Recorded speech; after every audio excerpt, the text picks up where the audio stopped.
তোমার কি গ্যারান্টার আছে কোনো? গ্যারান্টার মানে বুঝলাম না। তুমি যে 1 মাস খাইবা, তুমি যদি টেহা না দিয়ে ফলে যাওগা, তোমার খুঁজুম কোনানে টেহা পড়ছে আমার খুঁজুনে। খালা আমি তো এখানে একেবারেই নতুন, আমার পরিচিত জন কেউ নাই।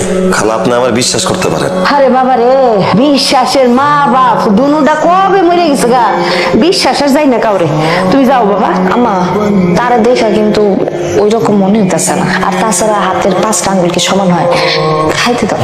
আপনি কি আজকে খাইবেন? তাহলে বাবা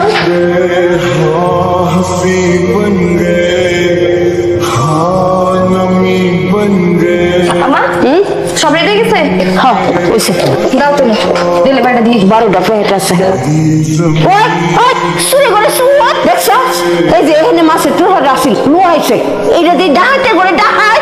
আম্মা মাছটা তো জুড়ে হয়ে গেছে না, খেলা ও আইছে, তোমার আর দরদ দেহানি লাগতো না। তোমার হিসাবে খুব তো সুপারিশ করছিলা, 3টা দিন ধরে দিনই হোস আর আইয়ে না দুনিয়াটা সিডার আর বাট পারে বইরা গেছে গা।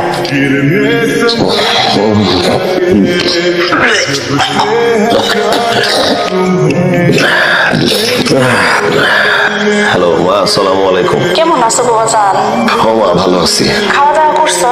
হ্যাঁ মা, খাইছি। যাবো এখানে মাছ খাবারই খাও, হ্যাঁ তোমার ভালো মতো খাওয়া কোন দেয় তো। হ্যাঁ মা, আমার এখানে সপ্তাহে একবেলা মাছ আর মাংস দেয় মা। একটু আগেও মাংস দিয়ে ভাত খাইছি। হ্যাঁ দরজা খোলেন, দরজা খোলেন। আপনি কি মনে করছেন? কি শুরু করছেন? আপনি কি গাপটি মেরে বয়ে থাকবেন, পালা থাকবেন, আপনাকে খুঁজে পাইবো না? 15 দিন ভাত খাইছেন না, টাকা বের করেন। বিশ্বাস করেন 3 দিন ধরে আমি কিছু খাইনি, পানি খাইয়ে বাইসে রয়েছি। আমি যে কোম্পানিতে কাম করতাম হেরা বেতন না দিয়ে তালা মেরা পালায় গেছে। সবাই ধরা খেলে এইসব কথাই শুনায়, গান গাইগুলা। দেখেন এত কথা শুনানোর আমার কাম নাই, আমার অফিসে বাদ হয়ে যাওয়া লাগবে, আপনি টাকা বের করেন। আর করেন, টাকা বের করেন। এই যে শুকনা কথা তো চিরা ভিজে না, এত ঠিকই টাকা বাড়িতেছে। দেন এটা কি? আমার মায়ের কানের দুল। আমি কানের দুল চাইছি আপনার কাছে? আপনি এগুলা বেচা দিয়ে আপনার মায়ের টাকাগুলো দিয়ে দিয়েন। হ্যাঁ টাকা পয়সা লাগবে না, এই যে আপনার মায়ের গয়না দিয়ে দিলাম, উঠে বলেন উঠেন। টাকা পয়সা নাই যা, কিন্তু কইলে হয় যে টাকা পয়সা নাই। এত পয়সা মনে করছেন? হ্যাঁ টাকা পয়সা নাকি এখন কি জানলাম নাকি? ढूंढते हो तुझे पहचानते ही नहीं, अब लोग तन्हा मुझे मेरी ঘুমাইতেছেন? না, ঘুমাই নেই। শরীর কেমন? হ্যাঁ শরীর তো ভালোই। আমি আপনারা যতই দেখি ততই অবাক হই। আপনার আসলে উপর দিয়ে দেখলে বোঝা যায় না আপনার ভিতরটা নরম। লন শুরু করেন। আমি বাটপার না, আপনি এগুলো বেচা দেন। খালি এসে বেসা বেসা বেসা বেসা। আমি মানুষ খারাপ হইতে পারি, কিন্তু বিবেক এখনো মরে যায় না। এই যুগে তো শিক্ষার কোনো মূল্য নাই। হাজার পড়ালেখা করে তো একটা চাকরিও খুঁজে পেলাম। পাইবেন কেমনি? সম্বল তো আপনার একটাই, ওই যে একটা শার্ট ময়লা সিরা ফাড়া। এই শার্ট পরে গেলে চাকরি জীবন হইব? প্রথমে হইলো দর্শনদারি, তারপরে গুন্ডিসারি। ঋণ বাড়ছে না, আর একটু বাড়াই দিই। খাইয়া লন, এরপর মার্কেটে যাবো, যাই আপনার একটা সুন্দর দেখে শার্ট কিনে। তোমার রেজাল্ট তো খুবই ভালো, প্রত্যেকটা সাবজেক্টে first class first. Thank you sir. Brilliant. Sir আমার চাকরিটা খুবই দরকার। হ্যালো, জি না না ঠিক আছে ঠিক আছে, আমি আমি দেখছি, হয়ে যাবে, আপনি টেনশন করবেন না। জি জি জি। Young man I am sorry, তোমাকে আসতে হচ্ছে। बस किसी का স্যার একটা কথা বলতেছি। ফোন কলের কারণে যদি চাকরি ফিক্স করাই থাকে তাহলে আমাদেরকে কেন ডাকেন স্যার? এই অদৃশ্য হাতের ছোঁয়ায় যদি সবকিছু নির্ধারিতই থাকে তাহলে নেক্সট নেক্সট বলে আমাদের মতো স্বপ্নবাজ তরুণদের স্বপ্ন নষ্ট করা মানেটা কি? আশা করি আমার পরে কাউকে নেক্সট নেক্সট বলে ডেকে তাদের স্বপ্নগুলো নষ্ট করবেন না। আসি স্যার।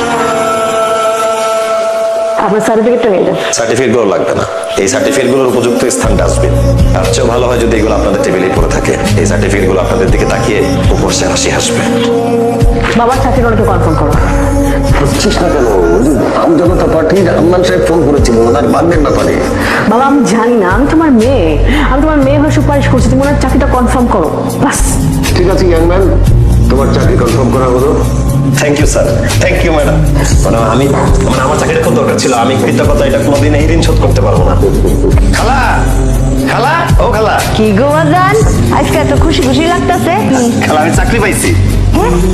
জরিনা কই? আলহামদুলিল্লাহ। আপনি আসলে চাকরি পাইছেন? হ, একটা বড় কোম্পানিতে চাকরি পাইছি। আমার মাসিক বেতন 50,000 টাকা। ও আল্লাহ, কয় কি? মাশাআল্লাহ মাশাআল্লাহ। কি অবস্থা মিস্টার আলম? কেমন লাগছে প্রথম দিনের অফিস? ম্যাডাম ভালো লাগছে। এক্সকিউজ মি, আপনি আমাকে ম্যাডাম বলেছেন? আমাকে ম্যাডাম বলে ডাকতে না। Madam you know it's very odd লাগে। You can call me miss Aliza. জি, আচ্ছা ঠিক আছে। আপনাকে প্রথম দেখায় আমার মনে হয়েছিল আপনি খুব সহজ সরল, আর এরকম টাইপের মানুষকে আমি অনেক বেশি পছন্দ করি। মানে আপনাকে তো চাইলেই আমি সহজে গড়ে তুলতে পারবো। জি ম্যাডাম, আমি ঠিক বুঝলাম না।